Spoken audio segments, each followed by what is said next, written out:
In the time of Musa alayhi salam, the Pharaoh, the Fir'aun, was approached by his council people.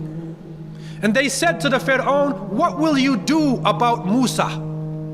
And Fir'aun answered, and this is enshrined in Surah Al-A'raf, verse 127. Fir'aun answered, "We will kill their young men, and we will keep the women alive, for surely we have irresistible power over them."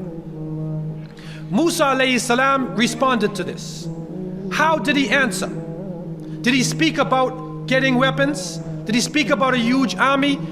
Musa answered, said to his people, "Seek your help from Allah and be patient.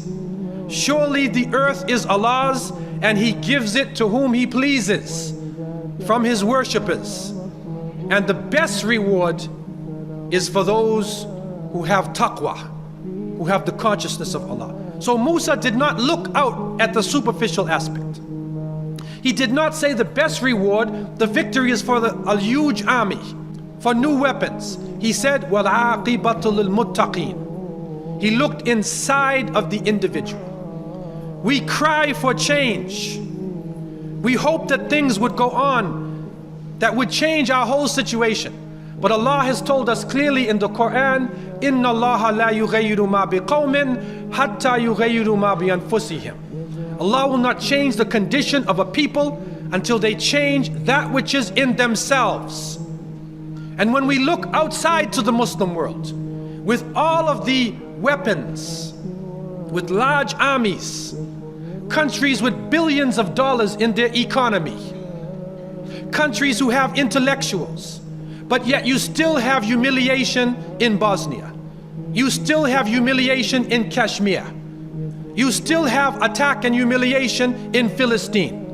Why is that? Because something on the inside, something needs to be changed on the inside. The Prophet, peace be upon him, said, there is a lump of flesh inside of you. If it goes right, the whole body goes right. If it is corrupted and evil, the whole body becomes corrupted, and that is al-qalb. It is the heart. We have arrogance in our ranks. We have pride. Some people are proud because of their nationality, because I speak a certain language, or I come from a certain country. Some people are proud because of their skin color, or proud because of their family. They say, I come from a great family of scholars. But if you come from a family of scholars and you're not practicing Islam, do you expect them to save you? It will not happen. And so the change comes from within.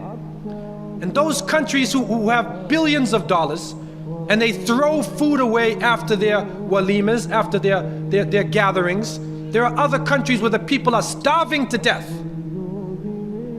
And it is not until the filth of nationalism and qawmiyya and tribalism and greed and conceit, love of self, anger, uncontrollable anger with each other, until that leaves us, we cannot expect the help from Allah subhanahu wa ta'ala.